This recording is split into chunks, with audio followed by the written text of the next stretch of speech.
finished talking about the interacting objects, right? So when we were saying interacting objects, it was talking about things like, one, there was the idea of, you know, you can ask a sphere how far away it is from another sphere, right? So now you have two sphere objects that are interacting to give us some functionality. Another thing was we also saw the example of a sphere where we updated the sphere class, right? Originally the sphere class had an x, y, and z coordinate along with a radius. But then we changed it where we took the x, y, z attributes out of the sphere and we put them into their own class called a point. We made a point 3D class. And all that class had was the attributes x, y, z and some basic functionality like distance between points. Let's go down here. Right, so here's the point 3D class, x, y, z, distance from point, equality, and a repr, great. That's all we had for the point. But then we went back to the sphere class, and so we took the x, y, z coordinate out of the sphere, but we gave the sphere the attribute point 3D. So the sphere had a point representing its center point, and that point object had an x, y, z coordinate. Did we need to, like, there is no requirement that we do this. There is no Python rule that says, no, you shouldn't have an x, y, z coordinate. You should make it its own object, its own class. There's no rule for that. But the motivation for separating those things is, well, I can imagine we have more 3D shapes we might want to make in our program. And all of those 3D shapes might have a point that represents where they exist in three-dimensional space. So I can offload the data, the x, y, z value, and some point-related functionality, like distance between points, to its own class. That way, if I show up and make a cube class, I can use that point 3D for the cube as well. And then I already have that distance functionality. I don't need to write it into my cube class because I already have it for free from the point class, which is kind of cool. So here we go, point 3D, our sphere now takes a point 3D and a float, which is the radius. We go through diameter sphere, or diameter, surface area, and volume. And then the distance between centers, well, now I don't actually need to write that functionality. I just kind of pass that question of the distance between centers onto my point attributes and the other object's point attribute as well. So you'll notice that here, in this function, or pardon me, in this method, distance between centers, I don't do any like distance calculation explicitly here, but the point 3D, specifically the method distance from point, in the point 3D class, does that distance calculation for me. And then distance between edges, well, okay, overlaps, great. And then sphere, equality check. And remember, we updated our equality check. You might not remember. Originally, the equality check was, well, for our purposes, let's check if all attributes are equivalent. Right? For the points equivalent and are the radius equivalent. You might say, no, for my program, I don't care if they exist in the same spot in three-dimensional space. For my need, I'm going to consider two sphere objects equal if their radius are the same.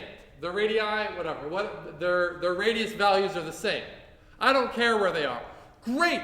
That's entirely up to you. You as the programmer, if you want to define equality for your sphere objects to be if their radius values are equivalent and I don't care where the points are in space, then do that. It's entirely up to you. Remember, you are the creator now. But again, like I was saying, we did add some extra functionality to our equality check. Because you remember, if I said, hey, sphere, are you equal to this circle? That method would cause an exception because it would say, well, the circle doesn't have a center point attribute. The problem is I'm checking if a sphere is equal to a circle, and there's no way to check that equality. But let me ask you, is a sphere ever going to be equal to a circle? Probably not, right? I mean, unless I wrote some unusual equality where I wanted them to be equal, I don't know. They're not going to be equal. So what I say is, okay, if the other is an instance of a sphere, so this is my sphere's equality that I'm writing. If it is a sphere, check if they're equal. If the other thing isn't even a sphere, just return false, because I don't care. It's not going to be equal. It's just not equal. So that's how we enhanced our equality check to make it a little bit more robust. And then our repr, I updated it now so it doesn't say X, Y, Z. But what's kind of cool here is if I were to print this out, before, when I printed out the sphere, when I had the X, Y, Z attributes in the sphere, it would say like sphere X equals 1, Y equals 2, Z equals 3, radius 4, right? But now, with my center point, now, when I say print out the sphere, and look at what the repr says, right? It says print out the sphere with center point equals to whatever the center point is, comma radius, whatever the radius is. Well, the radius is equal. Radius was 4. But notice that if we go look at our center point repr, and actually I'm curious if I've got a bug in my example.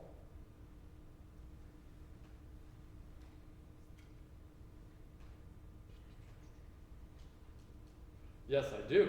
I'm going to have to fix this. My repr for a sphere says, well, point 3D, X, Y, Z. So when I come down here and say repr for my sphere, and I say, well, print out the center point, this actually goes and calls the repr for the center point. That's why we see, well, oh, point 3D is X, Y, Z. Did anyone catch the mistake I have here? No?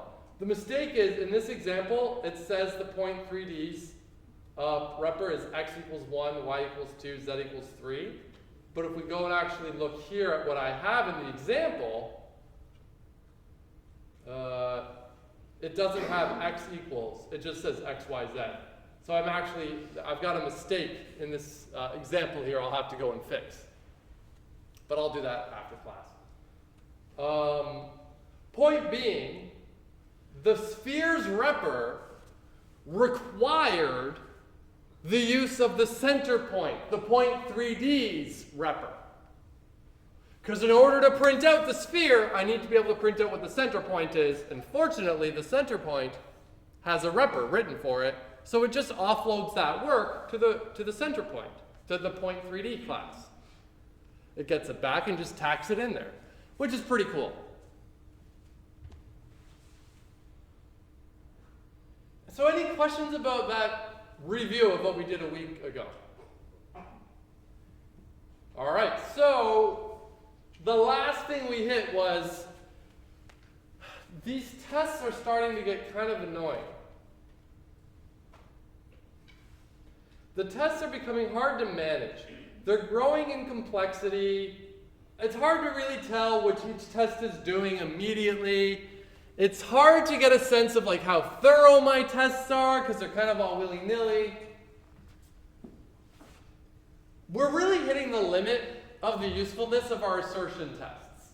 Now, using assert tests so far has been great. It's a nice and easy way for us to kind of convince ourselves our functions are working correctly. But as our functionality grows in complexity, they lose their value. And using assertions like we have for testing purposes are really not a correct way to test things, really. It works, and it's been great for us so far. But we've hit the limit on how useful they can be. What we will do is write what we call unit tests. So unit test is a word that means, okay, a unit test means a single unit test would be a test for some basic, well-defined functionality in our program. Unit test also happens to be the name of a module in Python for unit testing. Makes sense. So we're going to use this testing framework, this whole system that some other people wrote and provide to you, to write nice tests for our code. It's basically an enhancement on what we've been doing so far, where assert, blah, blah, blah. So unit test. Okay, you may have noticed our simple assert tests are becoming more difficult to write as our programs go in complexity. Consider circle, point, 3D, and sphere. There's some setup required for each test. Creating an instance of a class, for example. Maybe some workflow stuff we need to set up before we can test some specific functionality. I don't know. The assert tests start to get jumbled together at the end of our file. It's not easy to know what each test is really testing by doing a quick look at it. In the same way that, remember, like these big, long, complex lines of code might not be immediately obvious, but if you see a function call instead of a long, complex line of code, but a function call called like convert Celsius to Fahrenheit, oh, you know what that does, assuming it's a good function name. And there are many similar tests with a lot of redundant code as well. That's another thing that we'll notice. And raise your hand if you've been working on assignment 3. Now in assignment 3 and assignment 2, don't get me wrong, and assignment 2, but especially on assignment 3, the assert tests get really ugly. Then raise your hand if you kind of agree with that statement, if you notice that. Yeah, they start to get really ugly. Yeah, they're suffering from the same issue I'm talking about here. There's a lot of setup, a lot of redundant stuff. It's hard to tell which each one's testing. And the reality is, if I'm testing your assignment 3, or the TA is testing your assignment 3, we are not, depending on those assertion tests in the code. We are depending on, so tic-tac-toe, for example, test assignment 3, we're depending on unit test. Unit test is a much more robust way to start testing things. And I've got like these are, all of this right here are the tests we're using to test your assignment 3. And some things you'll notice, and don't get me wrong, we jumped into the deep end by me showing you these tests. We're going to start way simpler and go from there. But just to emphasize some things here, test setup gain various sizes returns correct board. There. From the name of that test, you already have a really good idea about what the hell that test is testing. If you hit run and Python says test failed, test setup gain various sizes return correct board fails, I know what went wrong. Uh-oh, something with the setup game board went wrong because it's not doing the correct thing with various sizes. So this would be a great way to check. Okay, if someone said how big the board is and they said 5 and you gave me something that was 3 by 3, that test will fail. Test setup game board size 3 returns board with 3 unique row lists. That's an important test, right? Remember the difference between aliases and actual copies? That's what that's testing. Test parse move various moves returns correct tuple. Right? So this is checking how you're parsing the moves. Parse move invalid arguments raises correct errors. Render cell various cases returns correct string. Render row various cases returns correct string. Render board various cases returns correct string. Apply move various moves on various size boards applies move correctly, and so on and so on and so on. Each of these tests are separated from one another because they are testing a very specific, like, logical unit of the functionality of our code. Yes? Do those tests only work like to test each function, or can you use those tests like on the last step when you like play the game? I'm not 100% sure what you mean, but I'm going to try to answer it based on what I think you mean. Presumably, if all of the functions worked correctly, and then your final function, and I test the final thing, and it works fine, I know something's right. But if I test the final thing and something goes wrong, and all tests pass but one, I'm going to know where the mistake is, right? Now, in assignment 3, there's actually no unit test for your final game loop. The testing for the final game loop will be like, well, the marker will play a couple rounds of tic-tac-toe, but they're not going to bother doing that unless they know all the tests pass. Because otherwise, if some of the tests fail, they know your final game loop can't possibly be producing a final correct completed assignment. Does that answer your question? Yeah. Okay, cool. So let's take a couple steps back and start where we should actually start, not in the deep end. So Python provides tools for helping us test our code. Unit test provides a lot of functionality. Special assert methods, automated testing, sharing, setup, shutdown methods, subtests, nice test result reporting, and so on and so on and so on.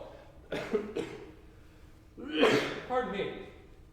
There's another very popular, if not maybe even more popular, but don't quote me, testing framework for Python as well, that I think is perhaps slightly easier to use than unit test, but there are some drawbacks with it. The other one that people use that's very popular is PyTest. PyTest is fantastic as well, but there are some drawbacks to PyTest, especially at this stage of how much we know as programmers. But we're going to go with unit test, and the big value of unit test is Python gives you unit test for free. If you wanted to use the other one, you'd have to go download it, set it up in your whole, it's a whole pain in the butt. So we don't do that. All right. We're only going to scratch the surface. We're going to scratch the surface of the tip of the surface.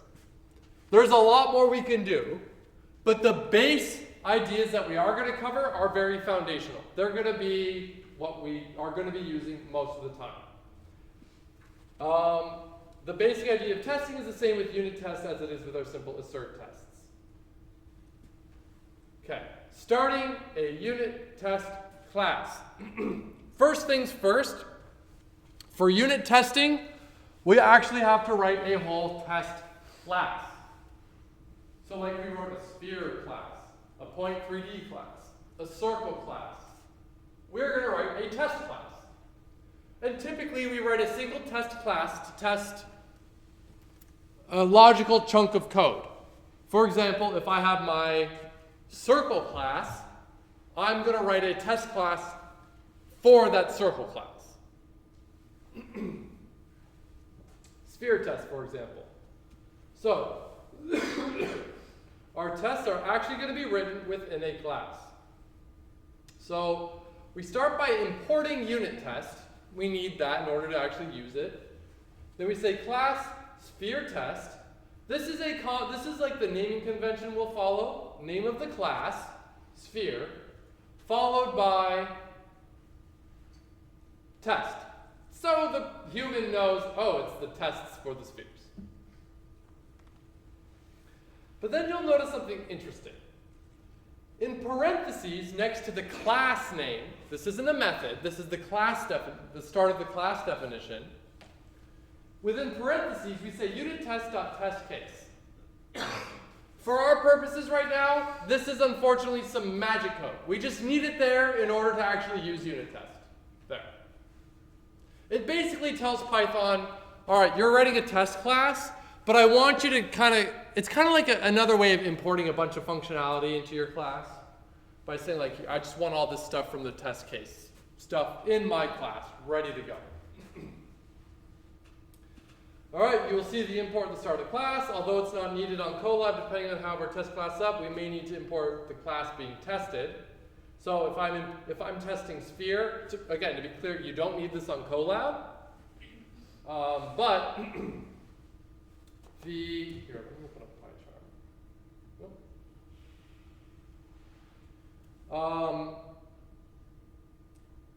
Depending on how we're testing it, we might need to actually import the sphere class that we're testing, or specifically the functionality from the sphere class. Let me see. So that's the assignment solutions. No, I don't want that. Let's just make sure that doesn't pop up. Come on. What the heck? Open recent. 101. There we go. This one. good time too. At the back, can you see that reasonably well? It's not critically important that you can.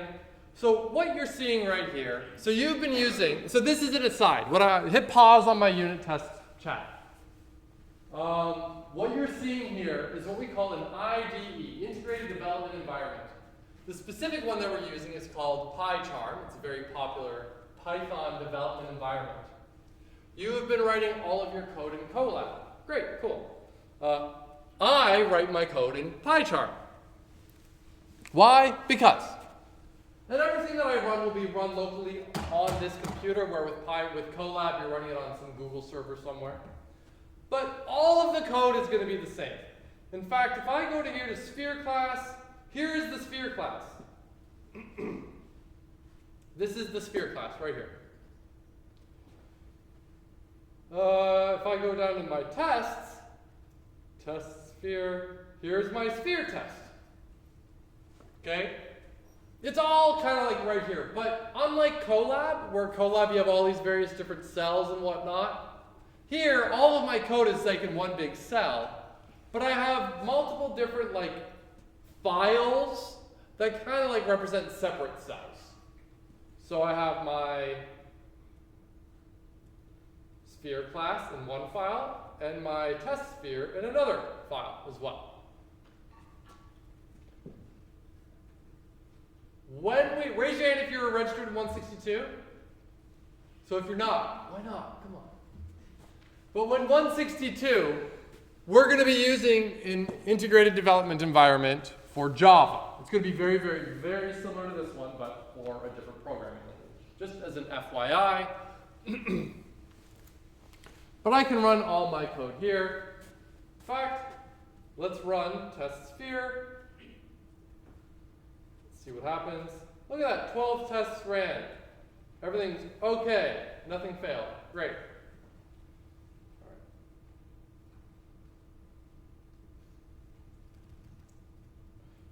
All right. Okay, as a convention, we will call our test class some class test, where some class is the name of the test. So here, sphere, we call it sphere test, like I just said. You will also notice the unit test.test case within parentheses. The nuance of what this means is well outside the scope of this course, but in short, we need it in order to make the unit test stuff work. You will notice we go here, our sphere class, we didn't have parentheses. We didn't have parentheses next to it. We didn't need it here. But for the test class, we did need the parentheses, just as an FYI. All right, writing unit tests. Okay. If I want to test sphere center points, return correct point 3D. If I want to test that, see, if I'm testing a function like convert Celsius to Fahrenheit, I can just say, okay, function, here's your parameter, here's your argument, your result better be this.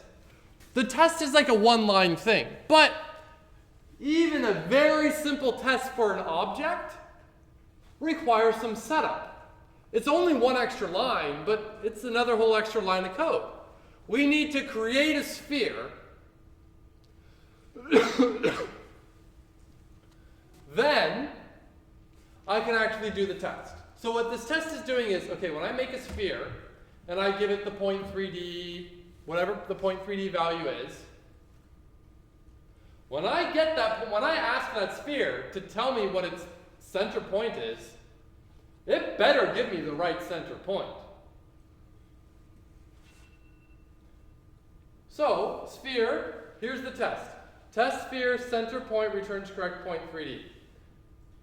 You'll see it's a method inside a class, so it takes a parameter, always self, just like every other thing we've written with classes.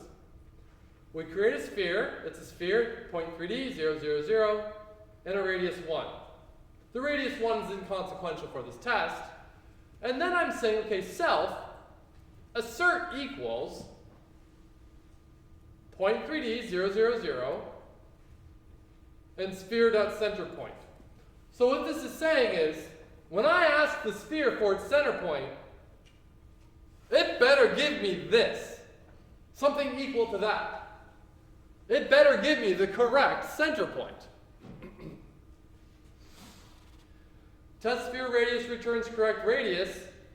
All right, well now I'm testing 1 and the radius. So I've written 2 tests, and that's probably pretty good for the test for like the constructor, checking that the attributes were signed correctly. But one might say, okay, is it really necessary to test those things separately? Couldn't you just say, like, assert that, couldn't I have written something like this?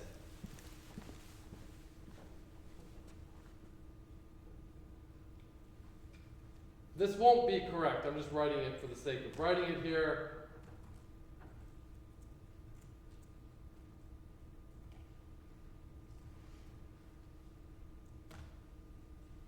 Returns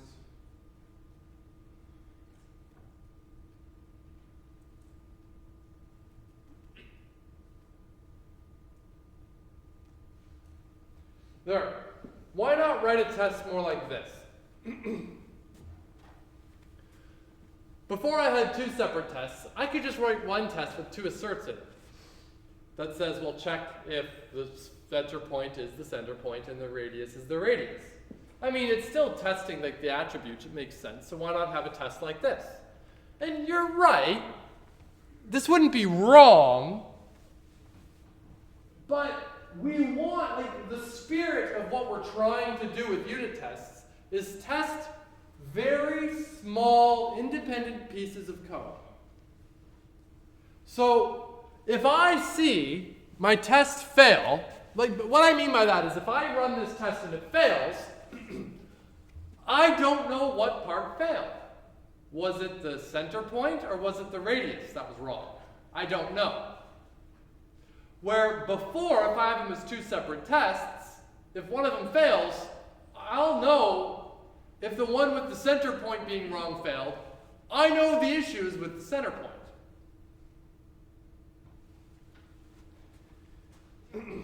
One might also say, you know, is it really sufficient to only check that the point 3D of 0, 0, 0 is what we get back? Is that really sufficient? Is that a rigorous, thorough enough test? Should you not test like, well, if you give it 0, 0, 0, you get 0, 0, 0 back. And then if you give it like point 1, 2, 3, you should get point 3D 1, 2, 3 back. Maybe you should have more cases to check on that point 3D. And that actually is a good observation. Maybe I should have more tests for the center point attribute. And here's why that makes a lot of sense to me, is because, you know, maybe, you know, point 3D of 0, 0, 0 is what I passed to it, and I checked that's what I got back. But sometimes in constructors, we might write some code that would set it up with a default value regardless of what parameter was passed to the constructor. And the default value of point 3D 0, 0, 0 is something one might expect. So it might be good to check maybe a couple extra cases on that one. And that would be reasonable. Do I have that in my, no I don't. So maybe I should have more here. Maybe I should have a little bit more to this test to make it a little bit more robust. I don't know. But I don't, so we can move on. Any questions about what I mean by that? Let me switch it where if I'm talking about radius. A radius of 1. When I make a sphere object, I don't care what value you pass to me in terms of the parameter for the sphere, for the constructor when it's getting created. I don't care. But you know, a value of a radius of 1 kind of would be like what one would expect a default value to be when a sphere is created, because that would be like the unit sphere, right? Like a unit circle in math. So maybe checking if a radius is 1 isn't really good. Maybe I should have checked if a radius was like 1 and 11 or something. To make sure they're like, it's not just by sheer dumb luck that it gave me back 1. Because sheer dumb luck of a value of 1 is more likely than sheer dumb luck of a value of like 17.62. If that doesn't make all that much sense to you, don't worry about that too much right now. All I'm saying is maybe these tests could even be a little bit more thorough. Am I recording? I better be recording. Yes. Okay. Above are 2 tests confirming the correctness of the constructor and the assigning of the sphere's class attributes. Key things to note. The tests are methods that belong to this class, to the class. Each method's parameter list is just self. Each method starts with the name test underscore. This is actually important, I believe, in Python. Don't quote me, don't hold me to it if I'm wrong, but I think that's actually not a convention, that's a requirement for the unit test, but I could be wrong. The method names are descriptive, so it's easy to know what it tests. So if you're looking at these examples and you're like, man, those are some long method names. Test distance between center, various spheres return correct distance. That's a long method name. Yes. Unlike with your methods for your function names, which are often fairly well written in terms of like convert Celsius to Fahrenheit, you can have very verbose method names for your tests because you're not going to be calling these methods directly. The unit testing is going to be doing it for you. And you want the method names to be as descriptive as possible because unit tests will be like, this method failed. And then you read the name of the method and you're like, okay, I know exactly what went wrong.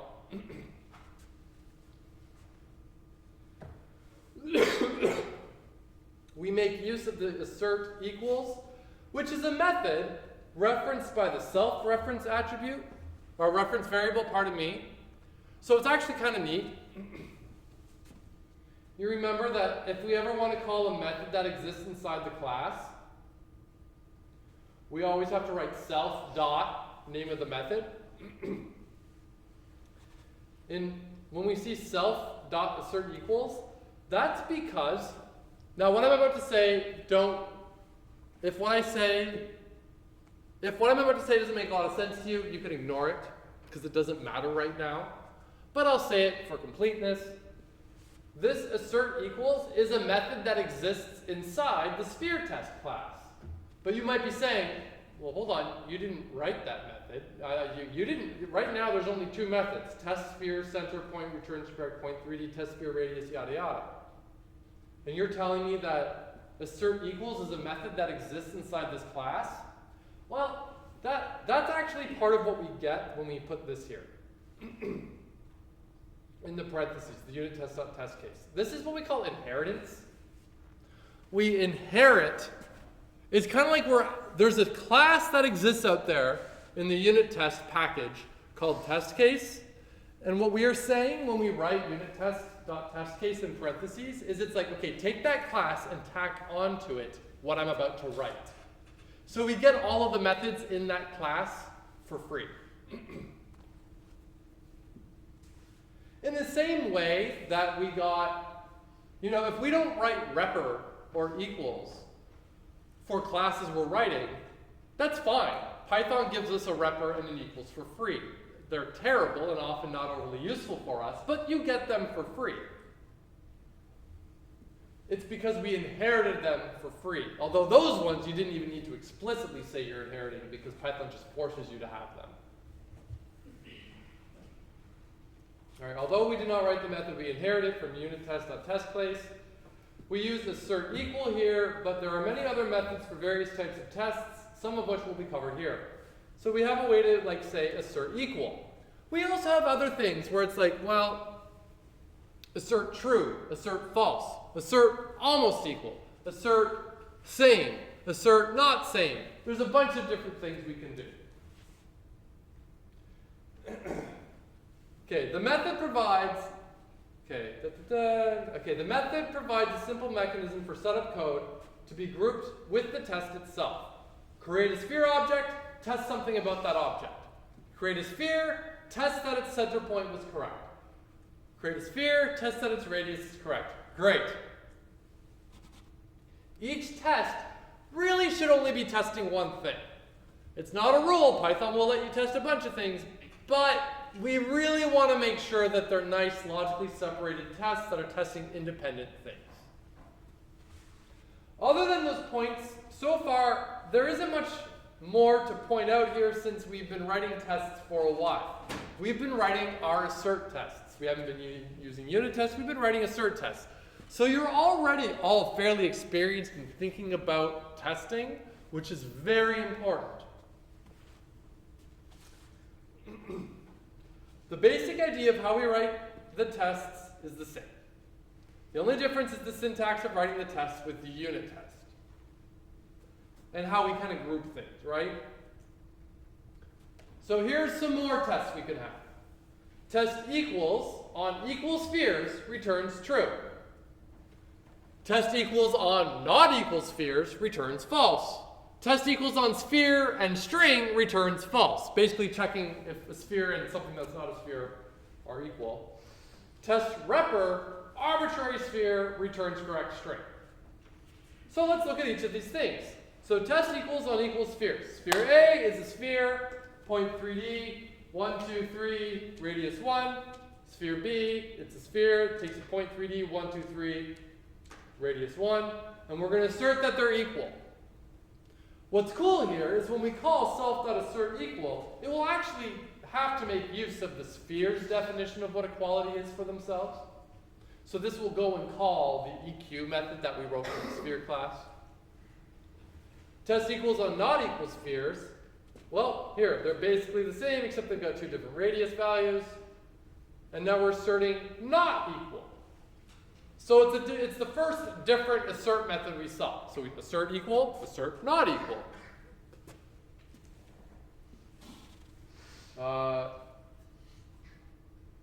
Here's a string that happens to be the string of what the sphere is. And the sphere, are they equal? Well, they better not be, because a string and a sphere are not going to be equivalent.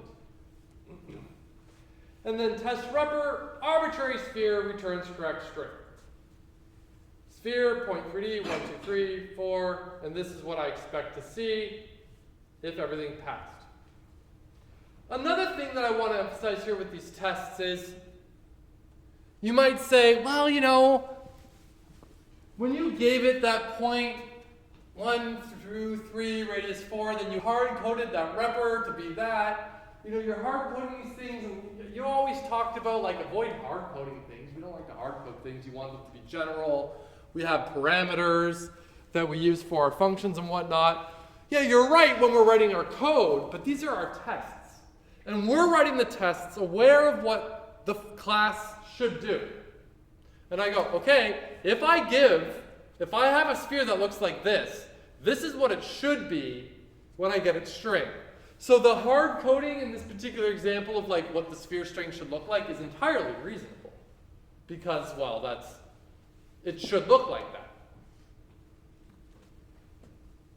We're writing the tests, we're not writing the functionality of the sphere anymore, we're writing tests to verify. Yes? The assert equal and the assert not equal, those are built in, right? Yep. And Yep. so they always have to be like not and equal, like the start of them, they have to be capitalized kind of like true. Like that, yeah. That's what we call camel case. So in Python, we typically use snake case. That's what you call test underscore something underscore, where you separate words with underscores. That's called snake case. And then there's camel case, which is where you always start with a lowercase, but any subsequent word starts with an uppercase. Now, if we go here to like Colab, and here, I'm just going to go.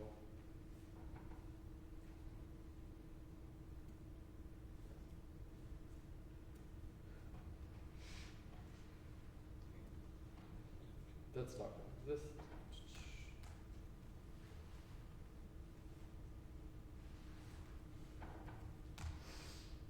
If I were to go here and write, they're all there. Like it's going to be pre-populated. So if you're ever worried about the casing and whatnot, Like, it's going to be like, well, okay, assert not almost equal assert. Like, look at all these different asserts. Assert almost almost equals. I'm not really sure what the difference is there.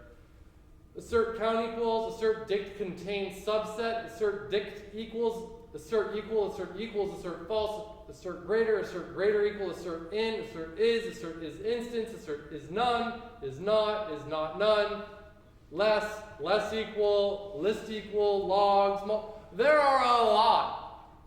Mind you, I've only ever really used like 5 of these consistently. Equals, not equals, true, false, almost equals, same.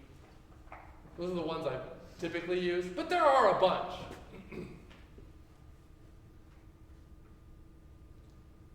Okay. Above are additional tests for the magic method, EQ and repr. For 2 of the EQ methods, you will see the setup is a little bit more involved as we need 2 sphere objects. You'll also notice the use of assert not equals, which is just another type of assertion test that we get for free from the inheriting from the unit test.test case class. Although all test methods must start with test underscore as a convention for consistency and readability, method names will follow a pattern.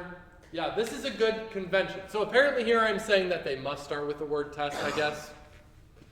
But the pattern is going to be test underscore method, the thing I'm testing, condition, expected.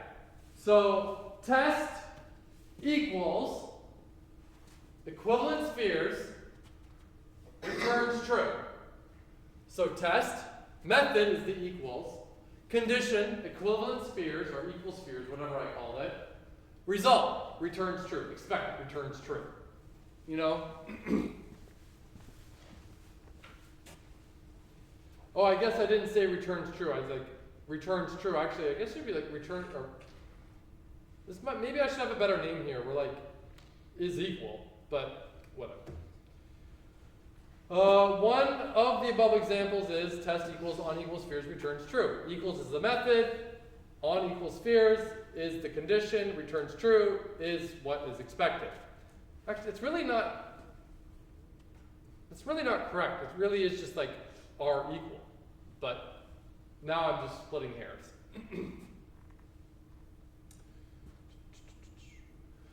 Any questions about that so far?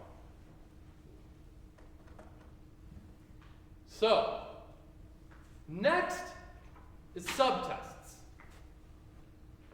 And a subtest is, let's see if I can find just an example here. Perfect. Subtest. Test diameter. So if I want to know the diameter, I could get away with testing, like if my sphere had a radius of 1, I could test if the diameter is 2, right? But remember before with a bunch of our functions that we wrote, it's always important to also include like those edge cases, right? Like, what about 0? What about something just next to the edge case, like a 1? What about 5? So sometimes it would be kind of a pain in the ass to write, pardon me, if I wanted to do 7 various cases, my goodness, it would be a real pain in the ass to write 7 separate giant methods for each of those.